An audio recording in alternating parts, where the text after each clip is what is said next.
Hey guys, it's Coach Matt with Lifelong Recovery. So this is part two to my video of dating in recovery.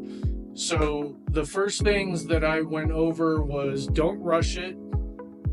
If you're not already in a relationship, then give it a minute, give it some time to get back into one. The brain needs to heal, your values need to be restored, and most importantly, early in recovery, being in a relationship, the stressors that come along with that, it just makes you very vulnerable to relapse. So don't rush it. Give yourself some time to restore your identity, learn, maybe you're learning about yourself for the first time, that kind of thing.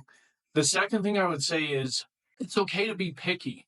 So in my addiction, just being honest, guys, probably the most thing I cared about in my addiction was the physical nature. You know what I mean? Just is the person attractive? That was because again, it's instant gratification, right? I'm not thinking with the logical side of my brain. So I'm not thinking about, does this person make a good mate? Do they make a good significant other? I'm just thinking, like, is she hot? Basically, just being honest, that's how my brain was working at that time.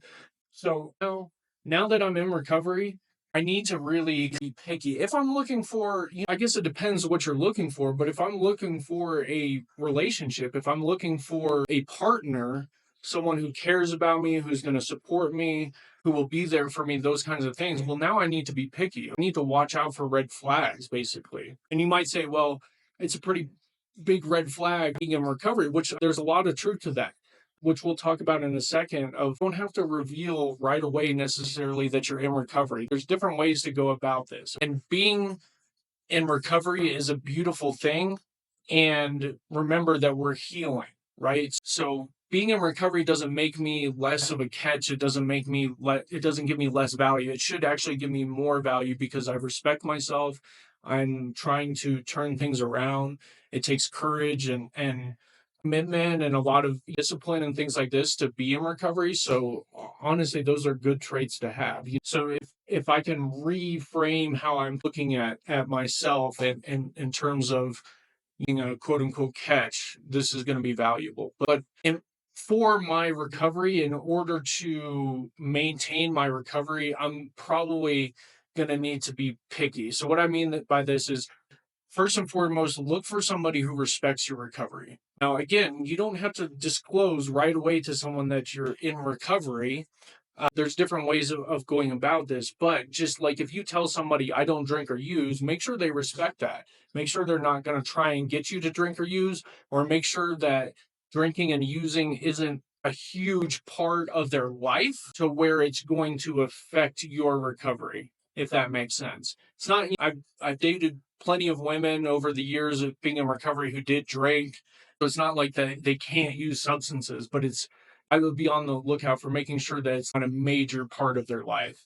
And then the second thing, once I've determined what my values are, so maybe for me, it's family is very important to me.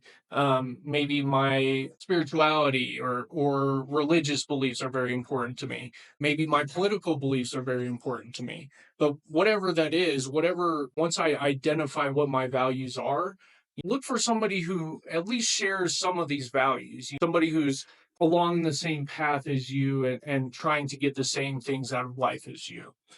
The next thing I would say is have support readily available, especially if you're in early recovery and you start dating.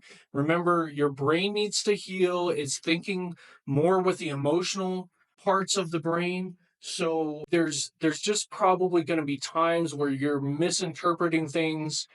The emotions are running high. It's really like an emotional roller coaster, guys, when you get into recovery, because your emotions need time to start to even out. There's usually these huge spikes in emotion when you first get into recovery just because of the changes that have taken place in the brain. So because of this, because your emotions are likely to be unstable, you'll likely need to be grounded. So this is a great time to be utilizing extra support.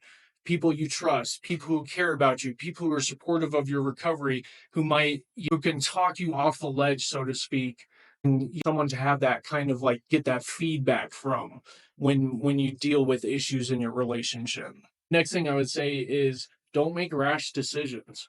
Again, that emotional side of the brain is riding high, right? So something might happen and I may decide that, oh, this person doesn't love me. This person doesn't care about me. Oh, they're cheating on me. My brain might go crazy. It could be paranoid, it can fly off the handle. I might get angry. I might self sabotage. I might try and throw the relationship away when really what I needed to do was sit down and talk about things and that's what's going on and get grounded again, because the emotions are just riding high, right? So don't make rash decisions while you're dating in recovery. I would say too, another thing that affects this is people who have struggled with substance abuse a lot of times have backgrounds with trauma. So they may take things too personal. They may have a fear of abandonment, a fear of neglect. They may self-sabotage because they're afraid of having a healthy relationship. So they basically sabotage it before it can get serious because they're scared of that. So guys, in recovery, you're learning a lot about yourself. You're finding out things about your past, and you're dealing with trauma a lot of times. So this is why the support is so necessary, and it's no different than with dating. And the last thing I would say, guys, is be clear about your boundaries. So are you okay being around alcohol right now or other substances? Is that something that you want to be around? Or is it going to be okay with you? Some people choose, like, oh, I can't be around it. And that may be a temporary thing. You may change over time, but like, just be real with yourself with where you're at right now. Is it safe for you to be around it? Can the person that you're dating drink and you not drink and you still be okay, right? Or just be real. Is it going to make you drink? A lot of times it will. For a lot of people, including myself, right? In early recovery, I couldn't be around it a lot. I had to really watch myself with, especially with alcohol. And then the last thing I would say, guys, is just do not compromise your recovery for another person. The sex isn't worth it. Like going back to the instant gratifications, when our brain has been conditioned for that instant gratification, I may do things because I want sex and I don't even know it, right? I may compromise my values and my recovery for somebody else just because I want sex. That's just the reality. So make sure you are first and foremost sticking to your values, your boundaries, and do not get involved with someone that is going to compromise those values, right? Do not get involved with someone who's going to compromise your recovery. It's not worth it.